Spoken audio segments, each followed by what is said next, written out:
Sometimes life lets you down and you feel that you are done. You just want a morning run because the fun is all gone.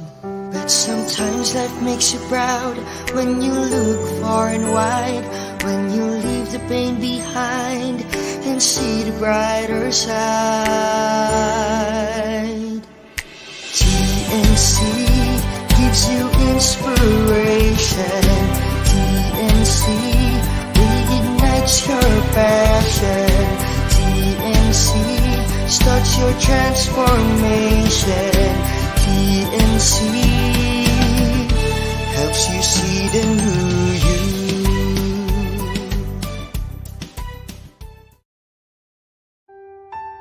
The new channel.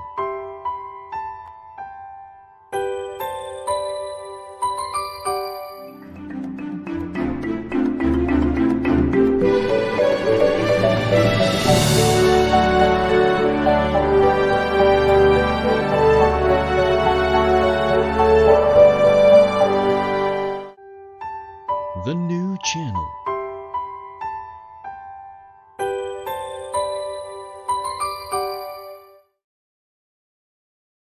The views, opinions, and insights expressed in the following show are those of the hosts, producers, guests, and viewers. They do not necessarily reflect the position of the channel. Viewer discretion is advised. Hello and welcome to the new channel, and we are here to help you see the new you. This is your host, Joby Linsangan-Moreno, and welcome to Usapang Beauty.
Hello and good afternoon once again. Welcome po sa Usapang Beauty, everyone.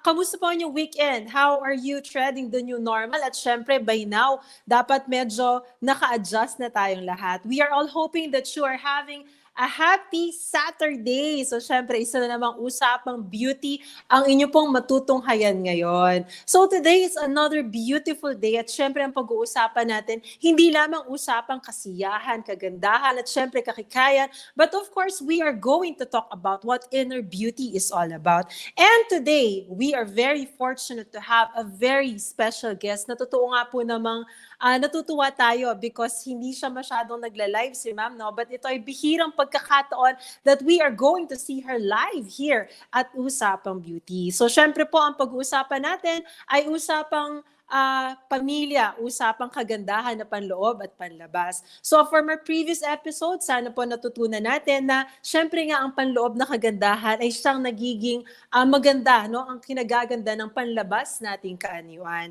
So later on, we'll do shout out. So I hope you are watching everyone, no, mula po sa Cabanatuan City. This is your host once again, Joby Linsangan-Moreno. So kaunting tidbits po, no, sa ating guest for today because I could remember the first time that I met her was in 2018 during Gawad Parangal, no, in Cabanatuan City for Anak ng Kabanatuan, no, where yours truly was an awardee. Syempre nung nakita ko talaga siya, I was in awe.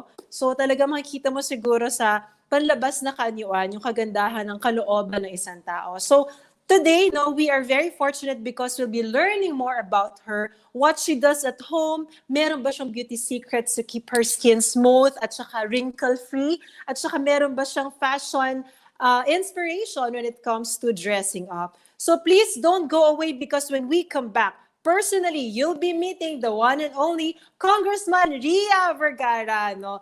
Third District Representative of Nueva Ecija. So please stay tuned. This is Usapang Beauty. Magkikita-kita po tayo at magchichikahan sa aming pagbalik. See you!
Hello and welcome back to Usapang Beauty. So parang naputol po yata ako kanina at ini-introduce ko ang guest natin for this afternoon. No?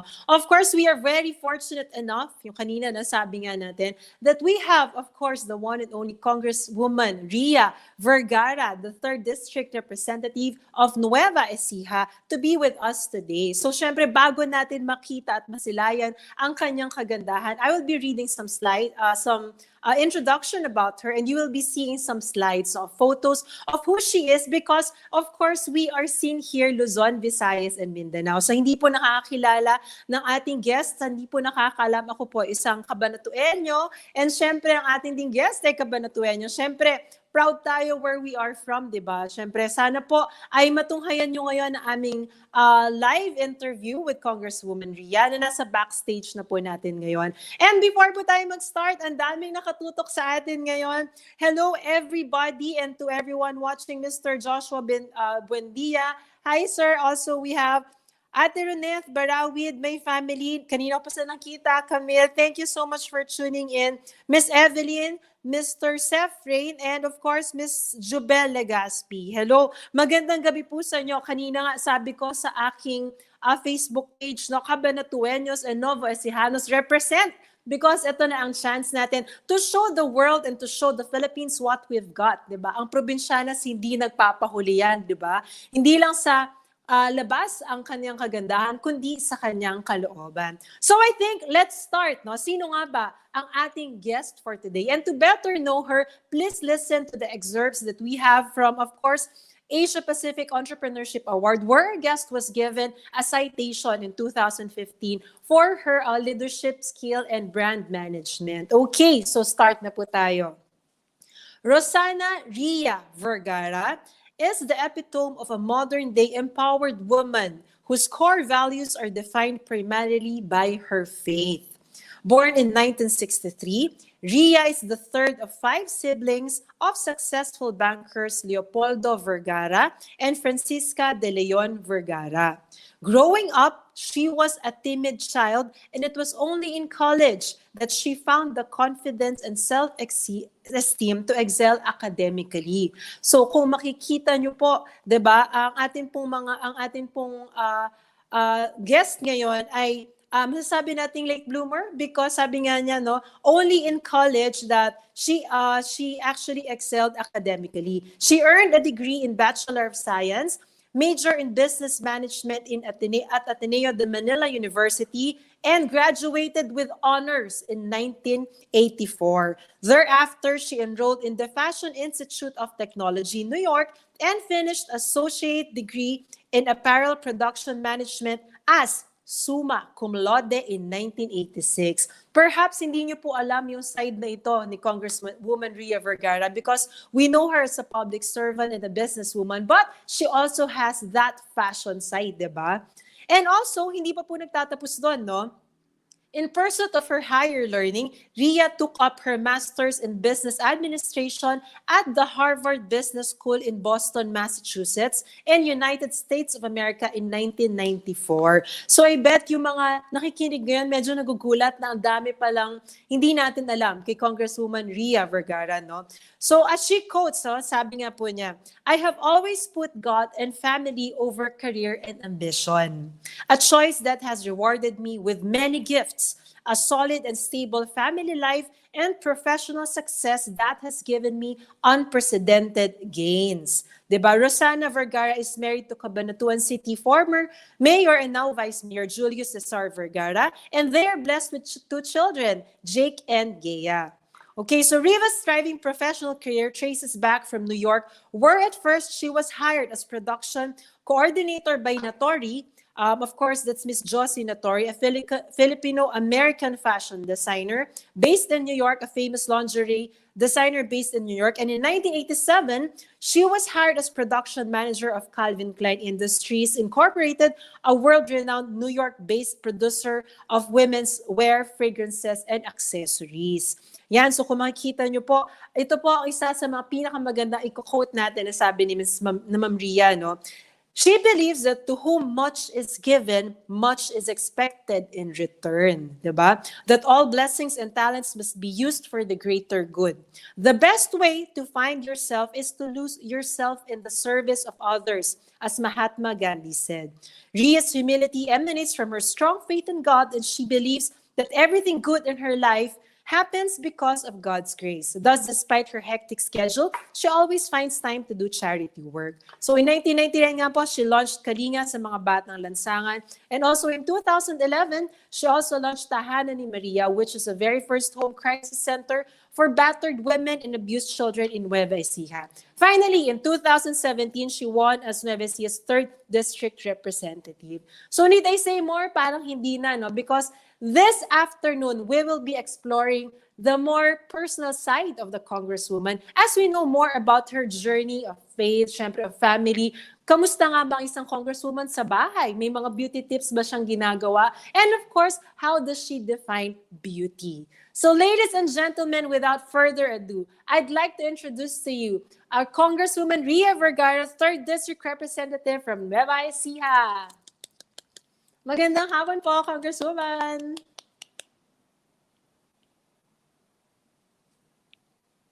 Hello po. Can you hear us po? Yan, okay. I think we're having some technical difficulties, no? So while we are arranging that, no, para magkaroon tayo ng audio kay Congresswoman, we'd like to have some shoutouts, diba? We have, of course, Miss Netbera with Miss Liza Pulido. Okay, pwede ba kami mag-guest dyan sa Usapang Beauty ng HBC? Pwede po, Ma'am Apple and Sir Lloyd. Ma'am Lisa, you are welcome. If you want to have a schedule, please do send a message to Sir Lloyd or Ma'am Apple. Also, Miss Camille, Agustin Dofredo, my cousin, please extend my gratitude to Congresswoman Ria for expressing her interest in helping our OVP community learning hubs. Malaking tulong po ito para sa mga batang nasa laylayan kung magtutuloy-tuloy. Okay, so I think we can bring her back in. Here tonight na po ba? In Usapang Beauty, Congresswoman Ria Vergara! Hello po. Nandiyan na po ba kayo? Okay, so I think inayos pa ang ating video kay ma'am. But you saw her already. So kung makikita nyo po, siya ay nagre-ready lang po. I think baka meron lang technical difficulty sa side po ng ating production. But of course, don't worry. We'll see her later on. So bago yan, syempre, ang kwentuhan muna natin ay kwentuhang beauty. Usapang beauty tayo habang hinihintay natin si si Congresswoman Ria Vergara. And that leads me, of course, last time we had Mayor Ryan, diba? Cuevas here in the show. And I hope she's watching. No? Thank you so much for gracing us the last time. And remember po, ang ating guest last week ay si Miss Glenda Victorio of Brilliant Skin na talaga namang over the roof po ang ating viewership. No? Now at 21,000 views for last episode's viewers. No? So maraming salamat po sa patuloy na sumusuporta sa Usapang Beauty. So I think we can check later on kung nandiyan na po si Congresswoman na pamaya-maya lang po. Ayan. Ay, papasok na. Yes po, I can hear you, Congresswoman. Sorry. That's all right po. So welcome back once again. So ulitin ko pong aking introduction, okay? So the beautiful, please welcome here on Usapang Beauty, the beautiful Congresswoman, 3rd District of Nueva Ecija, the Honorable Congresswoman Ria Vergara. Good afternoon. Hello po, good afternoon. Una po ay nais po na magpasalamat sa inyong oras at panahon because you agreed to do this interview. So maraming salamat po sa inyo. Thank you so much. Kamusta po kayo, especially this quarantine? We're very well. Thank you very much, Joby, for remembering me. I'm so proud of you. I haven't forgotten you since we met 2 years ago when you were awarded anak ng Kabanatuan. Very impressive. Thank you. I'm also very impressed with you. So young and yet you've accomplished so much. How have we been during this corona? It's been challenging as a public servant.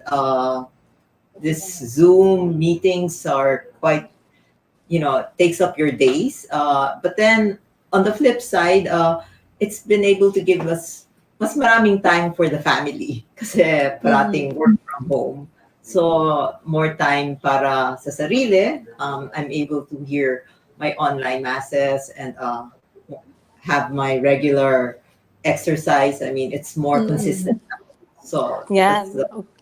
So very nice to hear that, no po, that you're still somehow keeping a routine while in quarantine, no po. So syempre po, kanina po, naikwento ko, no, your achievements before, no, because only, sabi nga, you grew up as a timid girl, then only excelled in college, no. You graduated from the Ateneo de Manila with honors. And then after that, of course, nagsumma cum laude din po kayo, and not just in the Philippines, but in New York. So kamusta po yun? What can you say about your transition, no? From being a timid girl to being, syempre, yung yan, ang dami na nating na-accomplish. So what led you to discovering that side of you, that you can accomplish anything?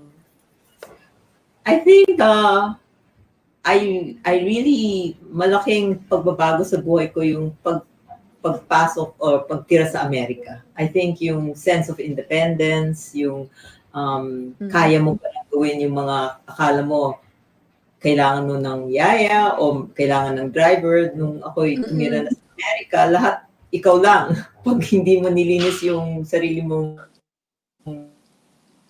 bahay, susunod na araw yung baso ng gatas na hindi mo nilinisan, nandun pa rin. So, malaking tulong yung makalibot at tumira sa ibang bansa. At tingin ko rin, nung ako'y lumipat buhat sa Assumption na all-girls school sa pagpasok sa Ateneo na co-ed, mas iba-iba yung mga nakikilala mo. How can I say that? Mas diverse. So, you meet people from all walks of life, di ba? Nung ako'y nag-aaral sa Assumption, parang we're all from the same kind of background, more or less. So I think I don't know, being in an all-girls school, I found myself I think also, Joby, the fact na we used to live in Japan, my parents and my dad was assigned to Tokyo. So Oh, I spent the first formative years of my life, I think I was, how old? From 5 to around 10 years old. 6 to 12 years old, we were in wow, Tokyo. opo. Formative years. Yes, opo. Tama yun, no? Yes. So you were in Tokyo. I think not a lot of Cabanatueños, Novo Ecijano's know that, no? So you lived in Tokyo. Yes, from 69 to 73. 69 to 73. Like 4 years. Ayan. So, ang dami nating natututunan kay Congresswoman ngayon, no? But while we were in backstage, no, sabi nga natin, we'd like to know more about her background. I'd like also to know, psycho personally, if she has beauty secrets, no? Pero bago yan, we'd also like to ask Congresswoman Ria, what is beauty for her? Before we start this chikahan and discussion, what can you say about beauty po, and how would you define it personally? Personally, when you ask me what beauty is, ang naaalala ko, required reading kasi yun nung kami nag-aaral yung Little Prince. What is essential is invisible to the eye. It can only be felt. So for me, beauty is defined as something that comes from the heart. There's external beauty, but more important is yung kabutihan ng kalooban ng isang tao. I think sa Tagalog, di ba, pag sinasabi natin, ay, ang ganda-ganda ng kanyang kalooban. In English, you say, she's kind. But I think our language is more articulate. Pag sinabi mo, maganda ang kabutihan, ibig sabihin, she's a beautiful person. So for me, beauty is something that comes from within. A beautiful woman not necessarily has to look flawless, but more important than that, I think yung kanyang kalooban, yung kanyang kabaitan, kung paano siya makitungo sa mga tao, at higit sa lahat, yung pagkakakilala niya sa God-given talents niya at kung paano niya gamitin ito para maiangat ang buhay ng mga taong kilala niya o mga napagsisilbihan niya. So Naku, tama po. That was wonderfully said, no po. Totoo po yan from The Little Prince, no? So, totoo yung sinasabi din ni Congresswoman, no? Sometimes, actually most of the time, what's inside your heart reflects, no, sa outside. So, if you see a woman that's confident, not necessarily flawless, di ba, physically, but whatever's inside her heart, talaga namang pag yun ay pure and sincere, it comes out talaga. So maganda yung aura, especially when yung mga perspectives mo sa buhay, maganda, pag maganda ang nasa loob mo, di ba po? So maganda po yung ating pinag-uusapan, not just the physical beauty, but also what inner beauty is all about. Pero, napagchikahan din namin kanina ni Congresswoman, no? Baka po pwede tayo mag-share ng mga tips because most of our viewers are females, no? And they're what we call beautitas. So ang mga pinag-uusapan po natin dito ay the personal side of course, Congresswoman. Do you also have special routines when it comes to taking care of your skin? Yan, because you mentioned you're active when it comes to workout. Yun po, ano po ang mga beauty secrets that you think we can actually tell the viewers? Hydration. I think it's very important. We drink enough water every day. I cannot understate that fact. Kasi parang, di ba? Especially now sa corona, they say yung corona likes yung mga dry surfaces. So pag yung katawan natin kulang sa tubig, hindi yan maganda. So talagang pinipilit ko na nakaka 2 liters a day ako ng liquid. Another 2 liters. Is sunblock. Yan, no po. SPF, di ba? Kailangan yan. Yes. Minsan akala natin pag walang araw, hindi kailangan ng sunblock, pero mas delikado nga yun dahil may mga UV rays. So, I cannot underemphasize the need talaga of sunblock. Beauty secrets, the usual, I think, like you do, you also have such beautiful skin. Don't ever go to bed na hindi ka nagdilinis. Dapat tatanggalin mo lahat ng makeup. Kasi minsan, di ba, iisipin mo, pag sobrang pagod na, matutulog na lang. Pero talagang that extra 20 minutes sa gabi na may cleansing, tapos use your toner, and I like to use glycolic acid and a Yes. moisturizer and eye cream. So yun. Okay. And vitamin So how C. about ano po? Yes. Yes, very important, especially now, vitamin C. How about the aesthetic side po? Do you also visit dermatologists, or are you naturally flawless and poreless, or do you maintain a certain visit to the dermatologist po? Fortunately, one of my very good friends is a derma. So Okay. before Corona, I do laser. There's like a monthly. I visit her on a monthly basis. Ayan, naniniwala din po ako dyan. Doktora Joyce Odulio, no, from O-Skin, maganda po yung laser. Natutuwa tayo dyan, no po. So, another thing I'd like to ask po personally, ano po, because I can see you very fit. No? At your age, you were born 1963. Paki-guess na po ang age ni ma'am, no? But I like how fit you are and how healthy you look. So do you have special workout, or do you have a trainer that you follow, or a certain exercise po? Do you do this every day or ilang times a week po? Para at least alam din ng viewers how they can maintain such a good physique. Prior to Corona, I would go to bar. I do bar 3. That's they call it bar 3 because it's a combination of yoga, Pilates, and you use the ballet bar. But I think it's more yoga inspired. And I used to do that 4 times a week, but now that there's Corona, I'm very blessed to be able to do it every day. So, and I think it also nakakatulong din siya dahil hindi makakaila sa iba na ang daming may mental health issues ngayon dahil dito sa Corona. True. So, I find very positive sa akin na I'm able to work out at least an hour and a half. I break a sweat talaga with my bar 3, and I'm able to do it every day. Every day. And it So, ang helps. sipag niyo po. Yeah. Yeah. Ang sipag niyo po. Kasi pag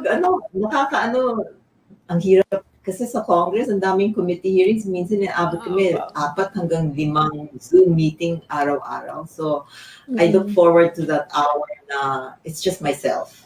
Na I can, it's almost meditative, the bar 3. So, I highly recommend bar 3, but some form of physical exercise where you actually increase your cardio. Because That's true. it produces, endorphins, and those are the happy hormones. So yes. We need that. We need that so much. All of us, especially during now. Dami kong nakakausap na wala naman corona pero yung natatakot na yung mahal nila, hawa, all this. That's very true.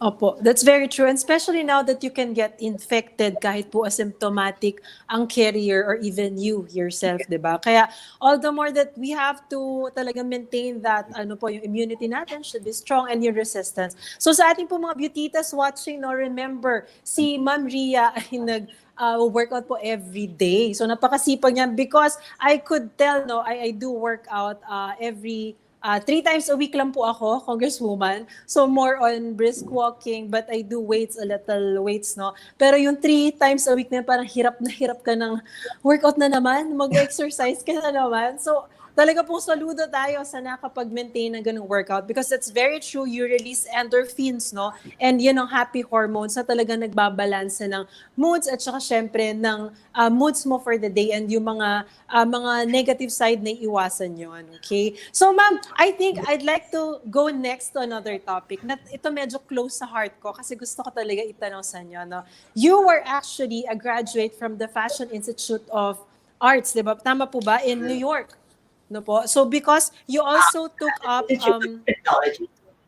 Fashion Institute of Technology and finished associate degree in apparel production management, di ba? And you graduated as summa cum laude and it's in New York, di ba? So can you say po ma'am na that's parang innate that you have this parang affinity with fashion kasi ang hirap ng course na yon, especially a Filipino excelling in another country is already a feat.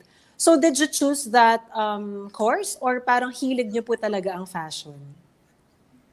Um, that's such an interesting question. Thank you very much. The truth is, una, kasi nung ako'y nag-graduate, 84, our country was in a very bad place economically, politically. Senator Aquino had been assassinated the year before, so there were no jobs here. So my parents, naisip nila, padala ako sa Amerika at ang aking gusto talagang kunin nun ay fashion merchandising. Okay. But my dad had a personal relationship with F.F. Cruz, whose daughter is Josie Cruz Natori. Okay. Lingerie line. At ang naging payo ng kapatid ni Miss Josie Natori na aking naging kaibigan, si Ate Nene Cruz, sabi niya, Ria, ang hirap makahanap ng trabaho kung ikaw ay graduate ng fashion merchandising dahil lahat yan pupunta sa mga Amerikano. Kung gusto mo magtrabaho dito, doon ka sa apparel production. Kumbaga sa kitchen ng fashion industry dahil, who wants to work with mga mananahe, the pattern makers, the cutters. So yun yung division po na yun. Okay.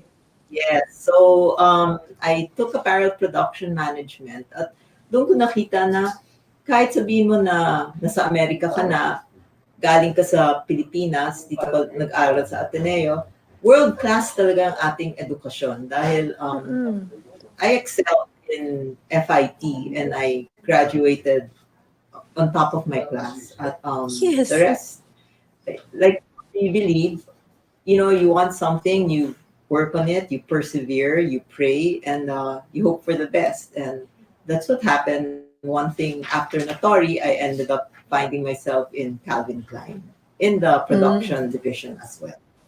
Yeah, no po. So I think few viewers know that about you, that you were actually in the fashion industry before you came back here to manage Celcor and also get into politics, diba? So when we talk about fashion, Congresswoman, what's your style or inspiration? Is it parang medyo classy side ba or more on the sexy side or more on the parang a modern side? How can you explain, how can you actually define your fashion statement? Because I can see you sa Sona, natutuwa po ako when you dress up, especially during the Gawad Parangal. So what's your fashion style?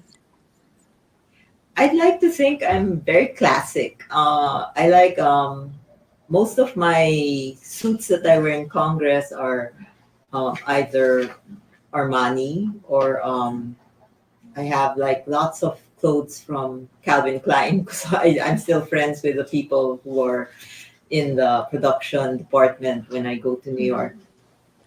But in terms of fashion style, I like clothing na I can wear over and over again that are timeless. Yung pwede mong isuot kahit galing yan from 1980 pero pag tinignan mo, pwede pa. Yes, vintage. So, yes. I also like this cut. I think I have broad shoulders, so I like halters. Bawal yan sa Congress. As Sean? We're supposed to cover our arms. But yeah, so I would mas conservative siguro the term.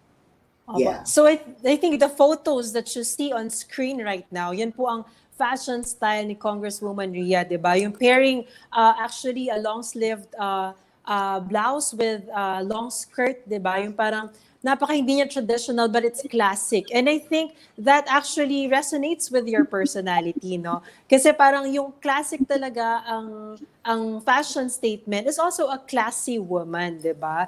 So nakakatuwa po kasi nag-enjoy po ako sa mga ganitong usapan natin, ano? So natutuwa po ako when I see your photos and you get to talk about this side of you that most people do not know about you. Now that we are getting personal, magkwentuhan man po tayo about family. I'm sure the viewers would like to know what type of parent are you or mother? Did you grow up being a disciplinarian or parang medyo easy-go-lucky tayong friends tayo na magkabarkada tayong sa mga anak po natin? So what was your parental parang style of raising kids? I had kids when I was like much older, 30. So Okay. my relationship with my kids is more democratic. I'd like to think I'm Mm. mga barkada ko. So, but syempre, meron din yung pinagsasabihan. Pero dahil I was like 31 when I had my son, Mm. ma, na, yung dating pagpapalaki na yung pinapalo o kinakagalitan, Mm. Mm. study show that's not a good way of raising Oh, children. So, that's true. pinapalo yung aking mga anak. It's Mm. more treating them as an equal. Although, syempre, my daughter often complains how come daw I treat her brother iba sa kanya. And syempre, sasabihin ko, kasi babae ka. So, Totoo iba na nga yun. yun ang kabataan. Wala nang, Totoo po. he's a boy, I'm a girl. Sa kanila, we're both equal, we're both human beings. So, if he's allowed to go out till 1 p.m., 1 a.m., dapat ako rin. Dapat walang curfew. Napansin ko gano'n na sila ngayon. How Iba old are na. they, ma'am? Mm-hmm. My son is 24 and my daughter is 21. Okay, so medyo malaki na nga sila, no? So nakakalungkot naman po Yes. 'yun because I have kids also. They're actually 12, 11 and 8, no? Tama, 9, magna-9 Wow. siya. So parang what I can actually see, no? Ako natutuwa pa ako Joby, especially ngayon quarantine. 12, 11, and 9? Hindi ka nag-family planning. Hindi nga po, totoo po 'yun. Opo, sunod-sunod po sila. Actually, meron po akong trivia dyan, no? Yung pong aming bunso was supposed to be 2000 na po yun 2009, 2010, supposedly 2011 pa yung isa. Pero dahil dulo na siya ng year, so parang yung OB namin, sabi niya, mili ka, end ng December or January. So kaya lang po siya umabot ng January 1, 2012. So actually, yearly po kaming nanganganak. Basta cesarean po ako. Totoo po yan. To everyone watching, that's true, no? And during that time po, ano po yung 29, 30, 31 po akong nanganak, no? So, ang parenting style ko na po katulad no sa daddy at mommy ko who are watching right now, no? More on like yours po. We're a democratic parang kind of family. We grew up to be very appreciative of the things and the people around you. You get to be grateful for who you are and what you are. And I think may sabi niya, that's the best way to raise children. It's actually not to spank them, hindi masyadong pinagagalitan, but to encourage them, di ba? And I could imagine, kasi po, yung mga anak namin, lalaki din, di ba? At 21, 24, hindi ko po ma-imagine na malayo sila sa akin. And actually, yung kukuha ng rights na equal with the brothers because I could remember yung aking pong mother-in-law na sabi niya, si Mommy Lucy, sabi niya, ang hirap pag puro babae ang ipalalakihin mong anak. Na nakikita po namin, mahirap nga pala, no? So, kaya po, I hope that everyone watching, no, you can see this side of Ma'am Ria, that she's also a mother, no? A mother to a 21 and 24-year-old children niya, di ba? So, now that we're talking about family, how about po with Vice Mayor Ria Vergara? Kamusta na po ang inyong love life? Do you also set aside time for your me time? Like, do you go on, do you make kwento about what happened during the day after ng long day? Or is it more formal na parang nasa ano po kayo? More parang duty pa rin tayo. So, we are showing the photo, I think, of Vice Mayor J.O. po.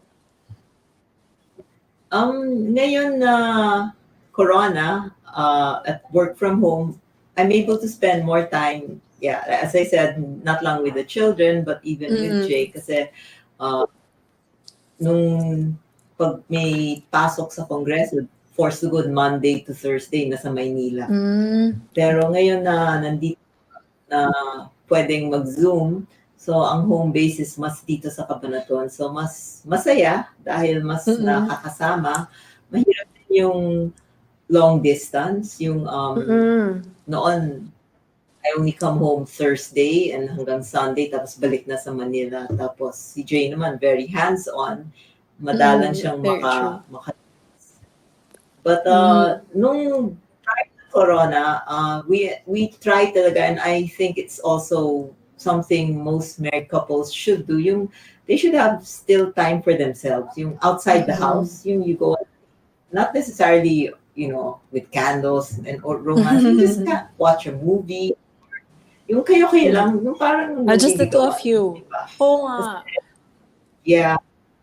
Kasi mahirap when you're so caught up with the family and the kids, you forget na lalaki din yung dalawa.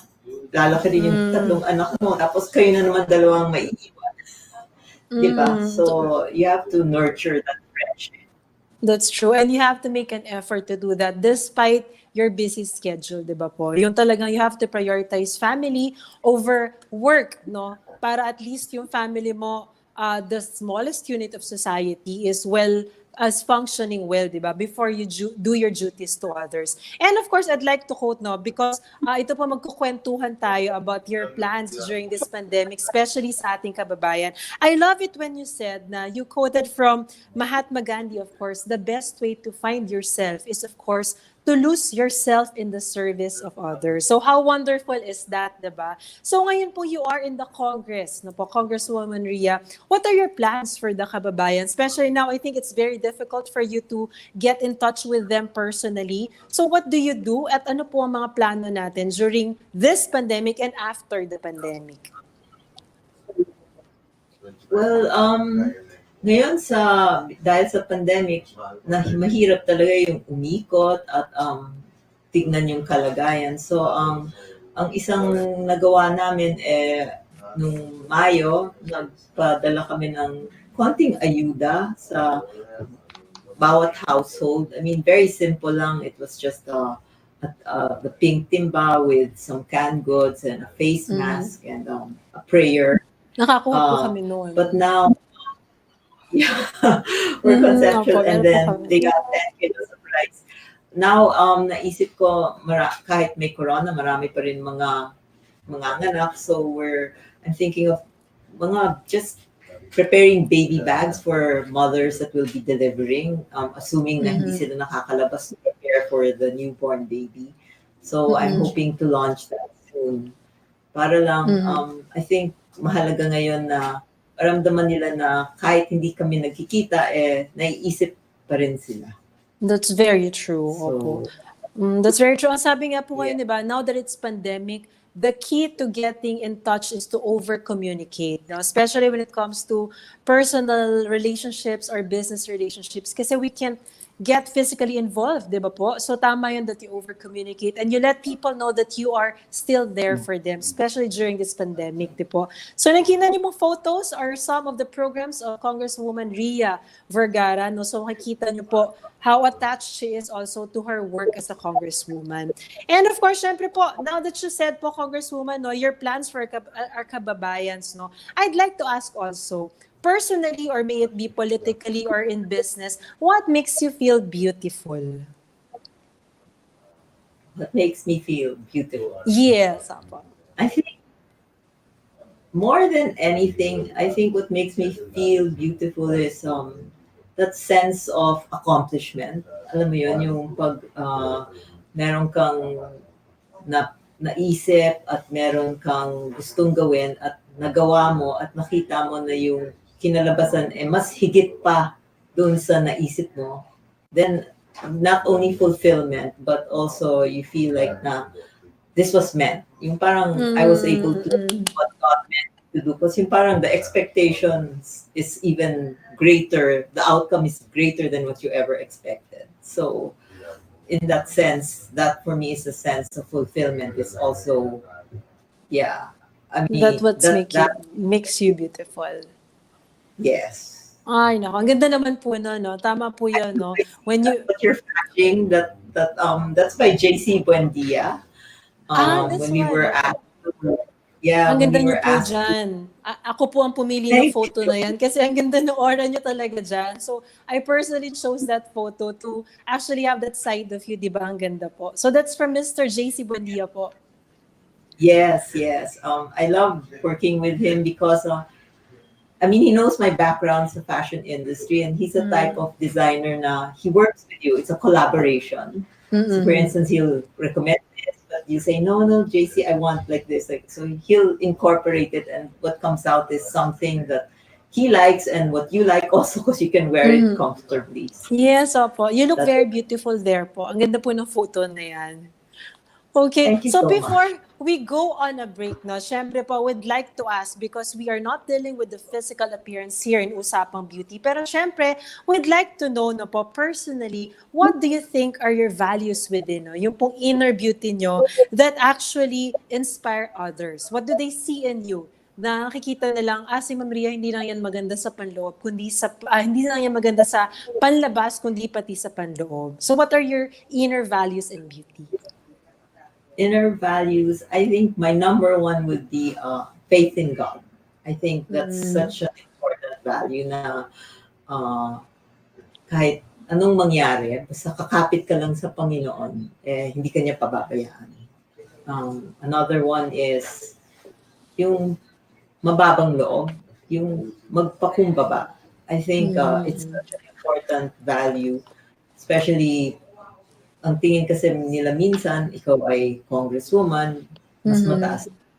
Kaya ako naman, ang paningin ko, ako'y nandito dahil pinagkatiwalaan akong maglingkod. Kaya ang tingin ko sa aking mga pinaglilingkuran, sila ang aking boss. Dahil kung wala naman sa akin, hindi naman ako aabot sa posisyon na ito. Kaya sa aking ikot, parating ang aking pakiusap, huwag nila akong tatawagin Kong Ria, or kasi sabi ko yung posisyon mawawala yan eh. Okay na lang, Ria. Right. Pero hindi pa naiilang. So what stuck was Ma'am Ria, which is fine with me because it sounds like mom, parang nanay. Opo. That's nice. Opo. Ma'am Ria. Sige po. And this is not on the script na po, pero I'd like to ask from my own personal question ko po ito sa'yo. Can you say, ma'am, that I think you have found everything, you've accomplished a lot in your life already. Can you say that you have found your life's purpose, in public service, or may it be in other forms? Have you found your life's purpose at this age? I thought I found my life's purpose when I had my 2 kids, because my dream really for myself ever since I was young was just to have a family. That was it. I just wanted to have a family and children. And entering yung pagpasok sa larangan ng paglilingkod bayan, hindi ko yan ginusto o pinaginipan. Yan talaga out of a process of discernment and talagang weighing what's the right thing to do. So my life's purpose, up to now, and I still believe na when it comes to my family and my children, that's top priority. I will give up politics if need be, if my children need me or if my husband needs me. For me, yung paglilingkod bayan, being a politician is only secondary. Mas mahalaga sa akin to be a good wife and a good mother than to be the best politician in the district. Ay, ang ganda naman po nun, no? So that was a heartfelt answer, of course, from Ma'am Ria Vergara. Thank you so much. I'm sure all the audience right now, the viewers at your home, no, are being very inspired by what you're saying po. And we are truly honored to have you here in Usapang Beauty. When we come back, kami po ay magpo-pause lang for a commercial break. You'll once again see Ma'am Ria Vergara as she shares beauty advice and tips. And of course, ano nga ba ang kanyang inspiration at masasabi sa inyong advice during this pandemic. So please stay tuned. Isa na naman pong maggabi na pala, no? Madilim na sa aking gabi, pero we had a very wonderful time dito po sa chikahan natin. Please stay tuned. Makikita niyo pa po si Ma'am Ria when we get back. This is Usapang Beauty. We'll see you again. We'll be right back.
Hello and welcome back po once again. This is Usapang Beauty and I am your host, Joby Linsangan-Moreno. And right now po, ang ating pong guest of course ay si Congresswoman Ria Vergara, 3rd District Representative from Nueva Ecija. Pero bago natin siya balikan, magkukwento muna po tayo yan tungkol sa inyong mga nakikita niyo pong shows sa inyong harapan. Of course, would like to invite all of you to watch TNC or the new channel show. So mga nakita niyo po sa screen, of course we have number 1, ang ating The Big Picture, of course, by our TNC founder, one of the founders of TNC, Mr. Lloyd Luna. It shares inspiring stories, notable personalities, streams Mondays to Fridays, 7 p.m. We also have our HR hotline, Tuesdays, Thursdays, Saturdays, 1 in the afternoon. Then we have the 4th project. It's about life, business, success stories, live streaming from Dubai. No po, Dubai. 7 p.m., 11 p.m., Philippine time. And also, we have U-Turn with Miss Carmine. Ito po ay Mondays, Thursdays, 10:30 in the morning. The Home Buyer. No, we're here inspiring stories about building, owning a property, streams Mondays and Thursdays, 4 p.m. Laugh and learn through the Puppet Stories. Magsi-season 2 na po sila. Tuesdays and Fridays, 5 p.m. Hello, Sir Wanlu. We also have ang mga Mars and Sis natin na nanonood niyan. Sis Nez, nakita kita, no? We have TNC Marketplace, magbenta, bumili, tumulong dahil bukas na ang TNC The Marketplace. It's an online night bazaar. Streams every Thursday and Friday, 10 in the evening. And we also have our TNC The Talk, 2 leaders in 1 platform. Mondays po yan, 12 in the afternoon. We also have After Shift, Ma'am Trisha and Sir Chino. It's about your choices and your lives after work. Wednesdays and Fridays, 8:30 in the evening. We have YOLO. Bago po ito, Attorney Sheila, Attorney Carlo.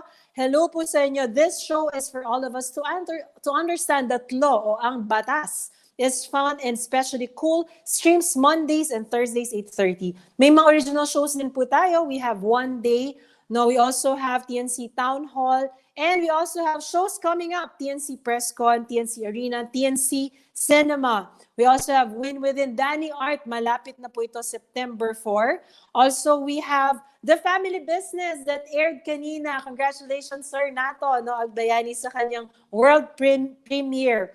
We also have Money and More, Rainbow Time, Learn Together, the franchise at your service, The Frontliners. So please, kung gusto niyo pong mapanood ito, and syempre ang Usapang Beauty, Thursdays and Saturdays, 5:30 p.m. to 6:30 in the evening.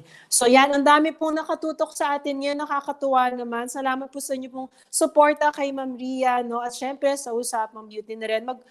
Hehalo lang po ako ng konti. Dr. Ria Linsangan, ate, of course. Sis Nez Argame is watching. Tita Pastor JV Valdez is watching from Cabanatueño City Fire Station. Hello po, Ma'am Ria Vergara and Ma'am Joby. Tita Dali, Dolores, Agustin Bauto, hello Angken, ang galing mo talaga, so proud of you, we love you. Love you too po. Hello po, maraming salamat po. Ma'am Joms is watching. Hello, Madamin. Hello, Ma'am Ria. Of course, sabi ni Sir Manolet, summa cum laude lang naman, di ba? Nakakabilib naman kasi talaga. And of course, we have Miss Hazel Nicolas and finally, we have Miss Lenny Vicente Custodio. Hello po. Watching from Cabanatuan, Mr. Bo Mag. So, ang daming nag-heart dito. Pa-heart din. Ayan, nag-heart din ako. So, maraming salamat po sa inyong pagtutok. And this is Usapang Beauty. Si Congresswoman Ria Vergara, as we have known her, is not just a public servant, but this is the side of her that we'd like to know. Ito pong the intellectual side of her, the classy side of her, the personal side of her, and the faithful side of her, diba? So, we'd like to call back Ma'am Ria Vergara, as she wants to be called, para daw mommy, no? Kaya Ma'am Ria Vergara, as she of course tells our viewers ano ba ang advice, ano kanyang mga tips, especially during the pandemic, and syempre, how we could tread this new normal and how we can keep that faith, no? And remain to wait for God's plans para sa ating mga buhay. So bago po tayo magbabay sa viewers, we'd like to hear your parting words, as we'd like to thank you for your time and your trust this evening po. Thank you, Joby. So, my parting words is sa aking mga pinaglilingkuran at sa lahat ng mga viewers na nagpadala ng mga messages, thank you very much. Sa ngayon, maganda naman ang kalagayan ng ating distrito. Hindi kasing sama yung corona dito kesa sa nababasa natin na nangyayari sa National Capital Region.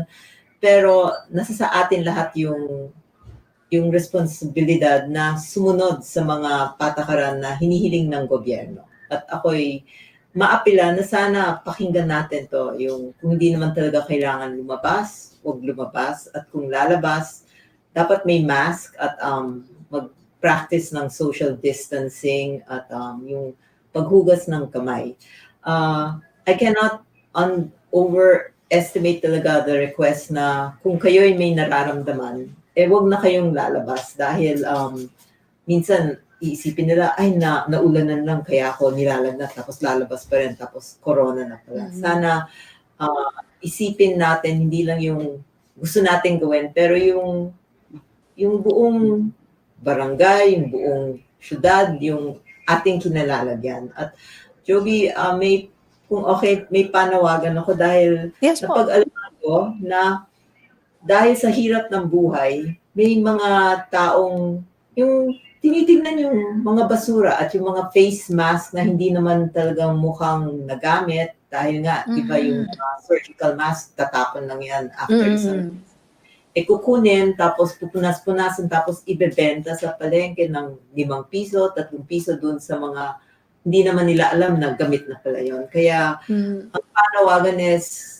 yung mga face mask po natin, pag dinispose, kung pa pwede po, putulin natin para hindi po maging dahilan pa ng pag-spread ng corona dahil baka pulutin ng mga tao ibenta ng 2 piso, 5 piso. So, sa anong dapat gawin ngayong panahon ng corona? Ako, for me, I find na talagang pag may schedule ka sa araw-araw, nakakatulong na nakakatanggal ng stress. Pag alam mo gising ka ng gantong oras, sa gantong oras ikaw ay mag-exercise, tapos manonood ka ng gantong oras.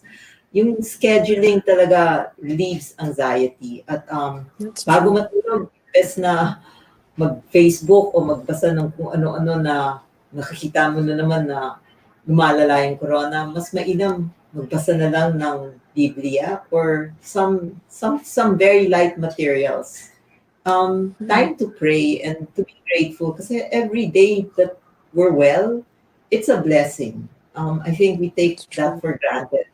And we're so focused na titingnan natin ba't wala magawa yung gobyerno. Nagtatrabaho po ang gobyerno.